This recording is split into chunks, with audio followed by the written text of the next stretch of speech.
Local businesses have changed over time to be more mindful of the environment. Don't keep the water out. Use the recycling bin. It is important to not take our water for granted and to go to any length to conserve it.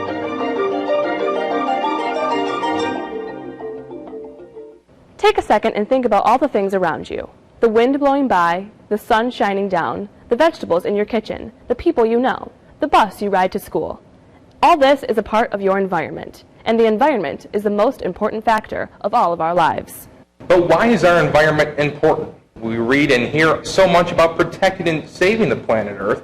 Why should we be concerned when we are also facing economic problems, wars, and non-ending social problems as a society? The simplest explanation as to why the environment matters is that as humans, the environment, the Earth, is our home. It is where we live, breathe, eat, the list goes on. As high school students, the environment is our future.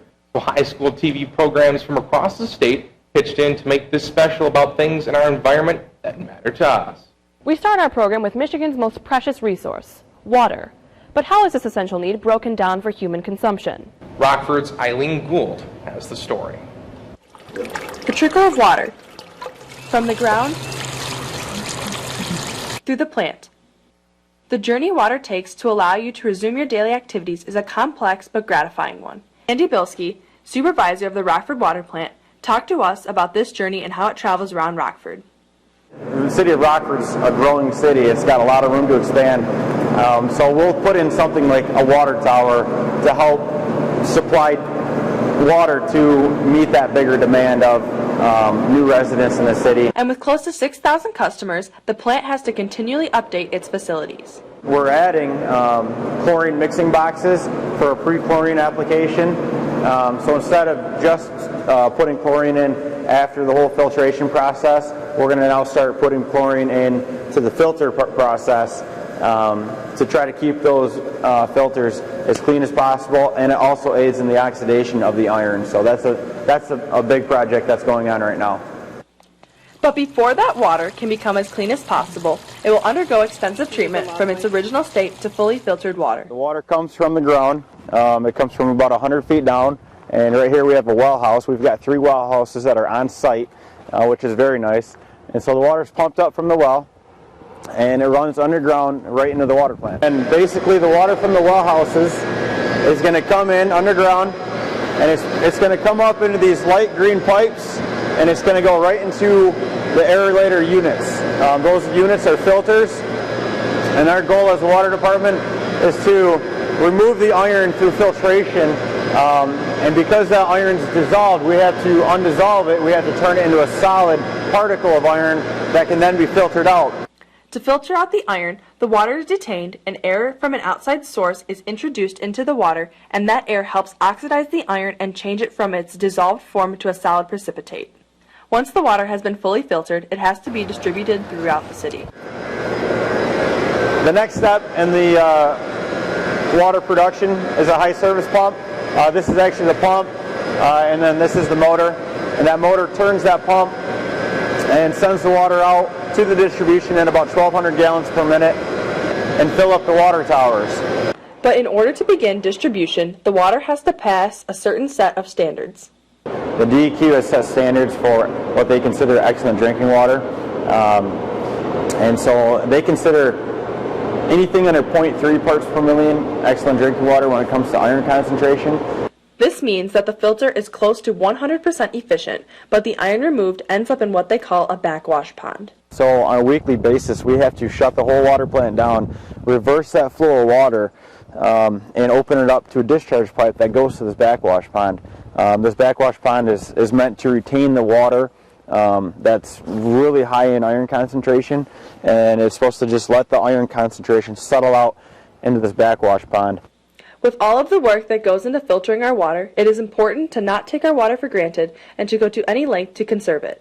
And so things like brushing your teeth, obviously you've heard it 100 times, try not to run the water the whole time you're brushing your teeth. I think you use between like 25 and 50 gallons every time you take a shower. Rockford may be a small, story-like town, but this plant's #1 priority is to keep up with the growth of this quaint town so that Rockford will continue to have water. A lot of room to expand in this city, and that we have to kind of foresee and foreshadow what the city's population is going to be like. Rockford is an ever-growing city, and with all of the new updates and effort that goes into maintaining this facility, let's do our part to thank them so we continue to have not just a trickle but a waterfall.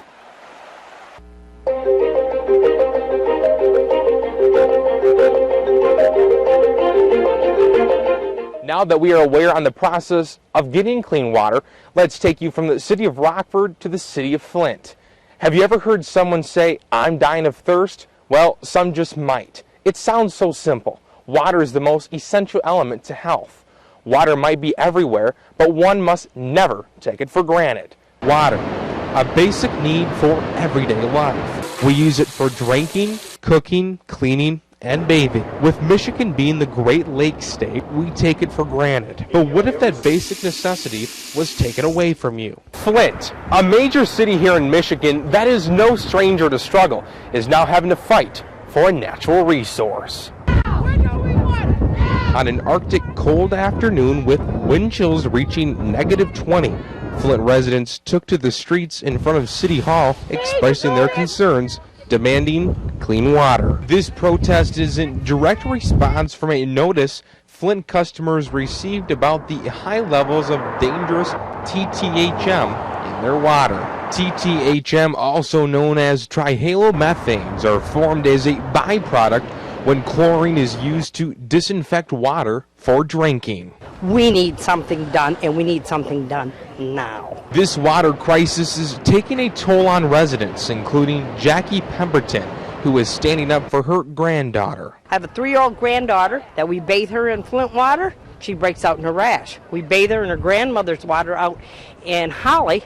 No rash. To figure out how exactly we got into this mess, we sat down with Flint's mayor, Dayne Walling. Could you walk us through a little bit about how we got to this point? The city of Detroit, who we've been a customer of for over 40 years, they terminated our contract.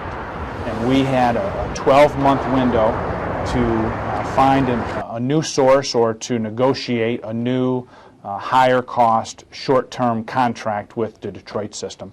That's what the county did. They're paying quite a good premium for that short-term supply. The emergency manager here at the city of Flint made a different decision. And that decision, getting water from their own backyards, the Flint River. The river will act as the city's water source until the KWA pipeline is built.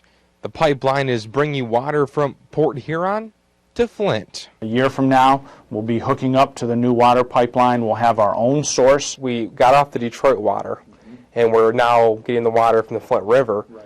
Why can't we go back to the Detroit water until the pipeline's built? Well, that would be an option. I mean, it's technically possible. The pipes are still connected. So what do residents do in the meantime that refuse to drink the water? According to the city and mayor, they are okay to keep drinking it. So the city is giving the residents the okay to drink the water, and you and your family drink the water, is that right? We do, yep. We've used it throughout. Again, I was not aware of the high levels of TTHM. Neither were residents, and that's why they are demanding answers. Answer the question! Answer the question! Residents are also concerned about the decisions being made without them, including water rates. I'm concerned about the quality and affordability of our water. You know, we're under an emergency manager situation, so this decision to move to the Flint River was basically made in Lansing with no input from Flint residents, and we really don't have recourse in our local government. The city's still under emergency manager, and what is the plan moving forward as mayor to work with the emergency manager to fix these problems? I've advocated for increasing the public information and transparency because I think customers have a right to know.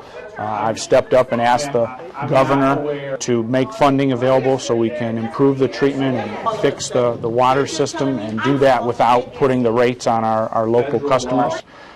So I'm going to continue to work with the emergency manager, but I'm also going to advocate for the changes that I think we need. The pipeline is said to be completed and supplying water to people by June of 2016. But until then, the people will be concerned about the water coming in their homes. Reporting out of Flint, Matthew Smith. We'll be complaining every day. TTV News.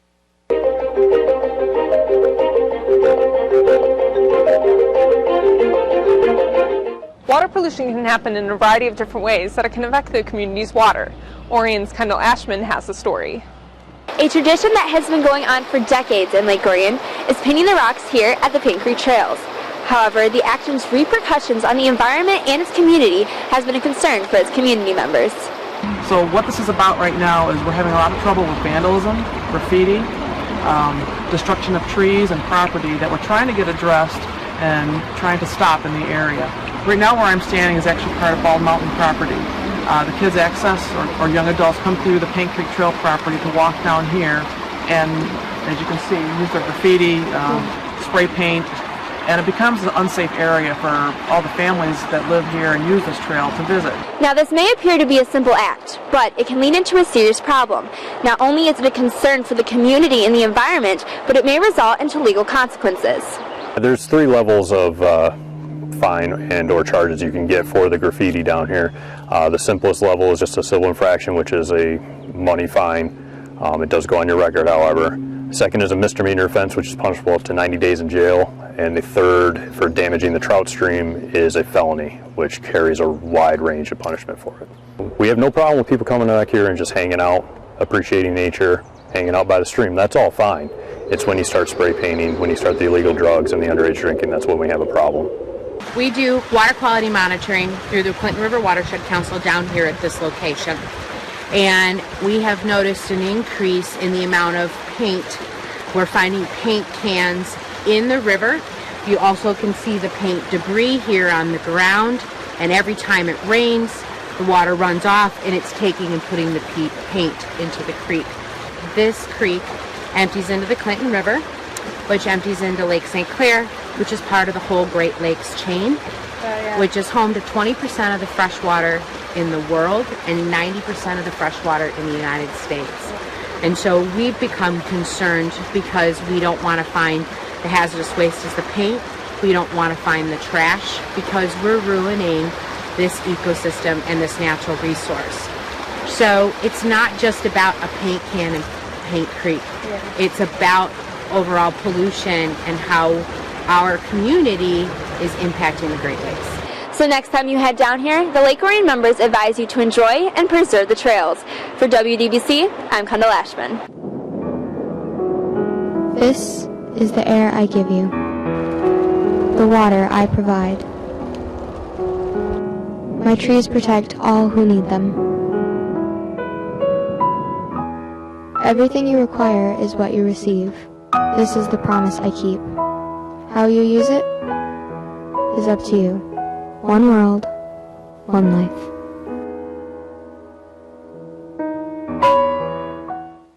To keep the earth looking nice and clean, we should all be looking for ways to improve it. We can do that by making simple efforts by doing things at school or at home. This is something that should be done not just once a year on Earth Day, but on a daily basis. Every April 22nd, Earth Day is celebrated around the world. What can we do to improve the earth? What we got to do is just take what we can do individually. Eat the leftovers. Don't keep the water on when you're brushing your teeth. Use the recycling bins. Carpool. There are so many easy ways to reduce pollution, such as simply putting a water bottle in a recycling bin instead of a trash can. A couple ways that we can help our environment is by picking up garbage and watering our plants. Instead of dumping empty water bottles down the drain, you can empty them out by pouring them into your plants at home. By planting trees, it helps to reduce greenhouse gas emissions, pollution, it secures soil in place to prevent erosion, and provides homes for a lot of biodiversity. School organizations work together to increase the awareness about our environment around our school. This year for Pride, we decided to do a community service event, so on Earth Day we're going to be planting flowers around the school and picking up trash. This event is open to all people of South Lyon, including the high school, not just Pride mentors and freshmen. We can all work together to make our Earth a little greener.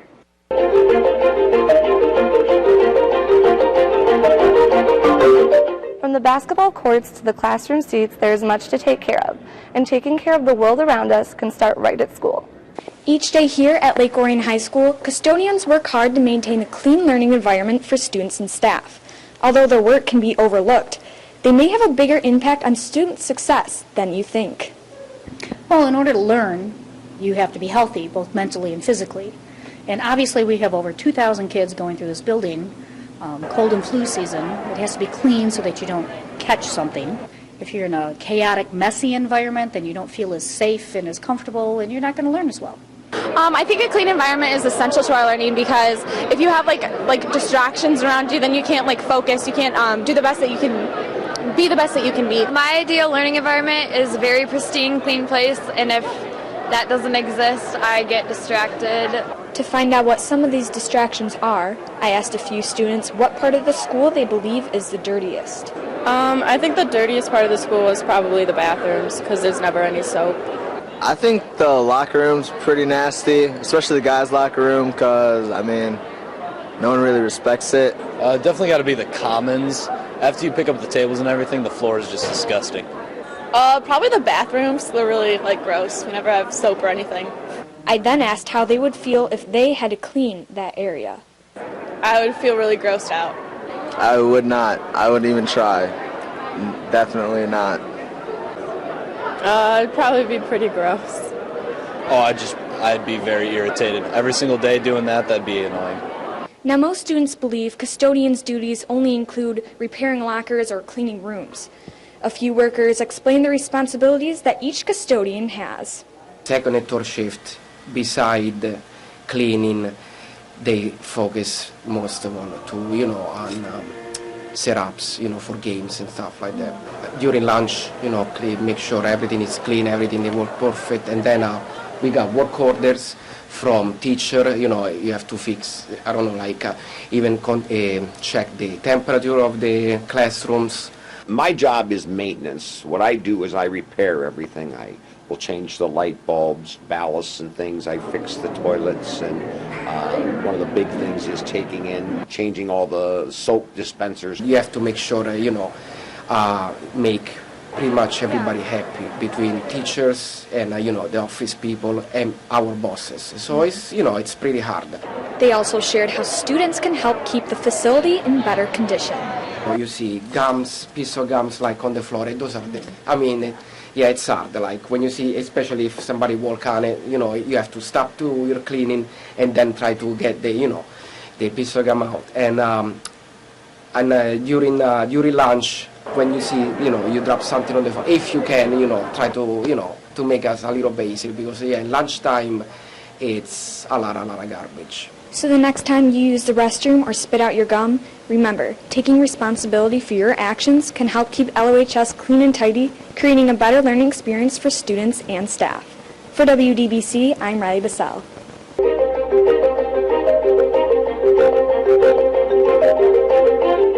Over 10 million acres of Michigan land is dedicated to agriculture. This is a huge piece of our environment. Farmers and people across the land depend on this in order to live. The Ovidelty community is located in the middle of miles of farmland. The farmers and the people that live there are very conscious on how their work affects the environment. Local businesses have changed over time to be more mindful of the environment. Bert Henry from Agriculture Liquid Fertilizers talks about how they interact with their surroundings. Several people want to paint the picture that a farmer does not care about the environment.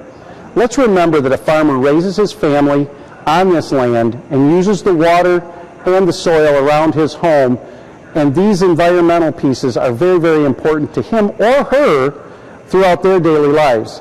They are but handing this land over to their children and grandchildren. They are far from anybody that wants to do harm to the land. They're very big stewards of the land and care for the land throughout their lives, and they teach their children and grandchildren to do the same. When we use fertilizers, we help to conserve land that we use for other reasons, like recreation. Think of all the land that we use for recreation throughout the United States, and that land may not be available to us if we didn't use fertilizers to make the land that we do use for agriculture more productive. In this community, people are exposed to animals, livestock, and farm life at an early age.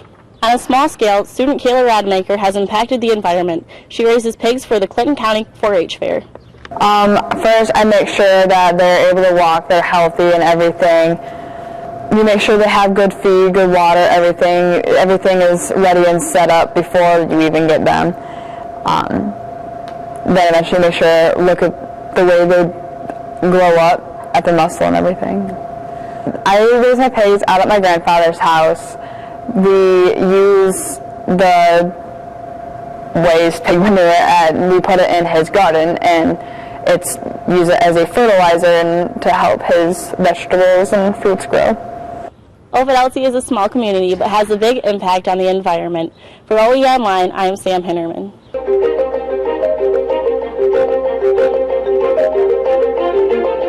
When you think of a clean environment, the last thing you think of are diesel mechanic classes. Yes, diesel mechanics are a huge part of the environment and the world around us. The students here at Lapeer EdTech are creating 2 game-changing go-karts. Adam Fisher has a story. Diesel gets most people thinking of big, dark smoke clouds and pollution. But here at Lapeer County Education and Technology Center, it's the exact opposite. The students in the diesel technology class are building 2 go-karts. Yeah, the Shell Eco Car and the IVD cart. Both carts have attributes that help not to pollute the environment. The class has been in debate on which one is better. I see the IVD cart because it's battery powered and it doesn't run on gas. Probably the Shell car because it gets better fuel economy. And the IVD car, it's battery powered, but the batteries don't last as long, so you'd have to go charge it, and then you're using electricity. Shell, because it's about fuel efficiency. The IVD cart, because it's lighter weight. The students will be taking both cars to Detroit to race them. The electric car will race Memorial Day weekend on Belle Isle. The Shell Ego car will be racing April 9th through April 12th on the streets of downtown Detroit. The Lapeer EdTech car is just one of 2 high school teams competing for the top prize. Their teacher, Mr. Bammer, says this is quite an honor. The rest of the teams are made up of college engineering students. Reporting from Lapeer Education and Technology Center in Attica, Michigan, I'm Adam Fisher.